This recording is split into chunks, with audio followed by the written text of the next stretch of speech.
جب یہ بیٹی زوجہ بننے کا سفر کرتی ہے تو بڑا نازک دور ہوتا ہے، بڑا ہی حساس اور لطیف دور ہوتا ہے۔ رشتہ تو بڑے چاؤ سے اور بڑے ہی سفارشیں لگوا کر منظور کروایا جاتا ہے، اور 4 سال تک جوڑے بیڑے بھیجے جاتے ہیں، اور سلامیاں اور نیک اور عیدیاں بھیجی جاتی ہیں، اور 4 سال تک تو اس نامزد بہو میں کوئی عیب نظر نہیں آتا۔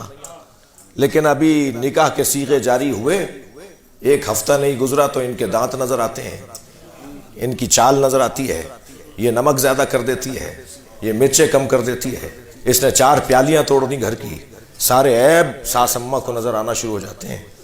جو 4 سال تک نظر نہیں آئے وہ 1 ہفتے میں نظر آ جاتے ہیں۔ یہ آنکھیں کیوں بدل گئیں؟ اس لیے کہ ماں محبت میں شراکت نہیں چاہتی، یہ اس کے نفسیات کا مسئلہ ہے۔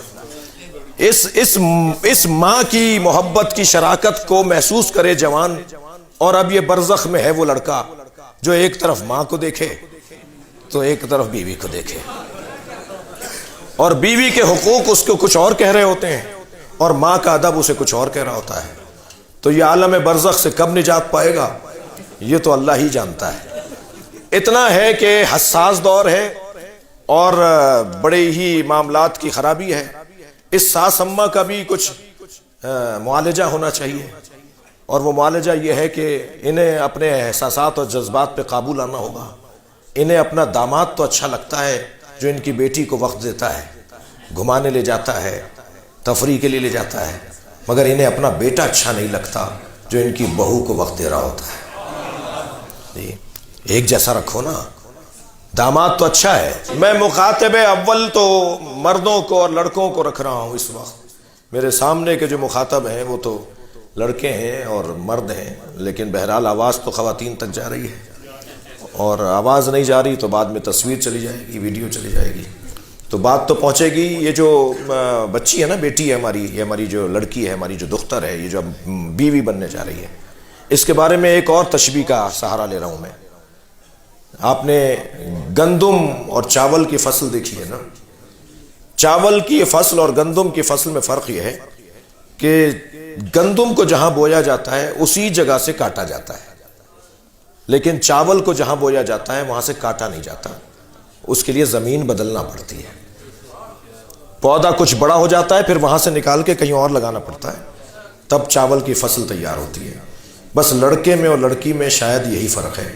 لڑکا اپنے باپ کے گھر باکمال ہوتا ہے، اور لڑکی شوہر کے گھر جا کے باکمال ہوتی ہے۔ یہ اپنے شوہر کے گھر جا کر کمال پر پہنچے گی۔ جی بیٹی تو تم نے 16 سال کی اور 22 سال کی، اور دلہن تو 24 سال کی تم نے ڈھونڈی، مگر تجربہ تم اس سے 80 سال کا چاہتے ہو۔ یہ کیسے ممکن ہوگا؟ اسے یہ کام نہیں آتا، اسے وہ کام نہیں آتا، اسے یہ سینا نہیں آتا، اسے فلاں کام کرنا نہیں آتا، تو یہ تو بھائی 80 سال کی عورتوں کو آتا ہے، تو پھر لے آتے اتنی ہی عمر کی۔ تم بہو تو لے کر آئے ہو 24 سال کی، اور تجربہ تم اس سے مانگ رہے ہو 80 سال کا، تو یہ کیسا تمہارا مزاج ہے؟ اس کو اپنے مزاج کو ٹھیک کرو۔ یہ بچی اپنے شوہر کے گھر جا کے باکمال ہوگی۔ لہذا ایک خاتون اور ایک فرد 10 لوگوں کو سمجھے یہ زیادہ مشکل ہے، یا 10 ایک کو سمجھ لیں یہ زیادہ آسان ہے؟ 10 لوگوں کو ایک کو سمجھنا ہوگا جو نئی دلہن آئی ہے۔ یہ ایک 10 کو سمجھے گی، اسے بہت وقت لگ جائے گا۔ سب مل کر اسے سمجھ لو، مسئلہ فوراً ختم ہو جائے گا۔ اور یہ اب اصل زندگی میں داخل ہوئی ہے۔ اصل زندگی میں اس لیے داخل ہوئی ہے کہ زندگی تو ہے ہی وہ کہ جو شادی شدہ لوگوں کی ہے۔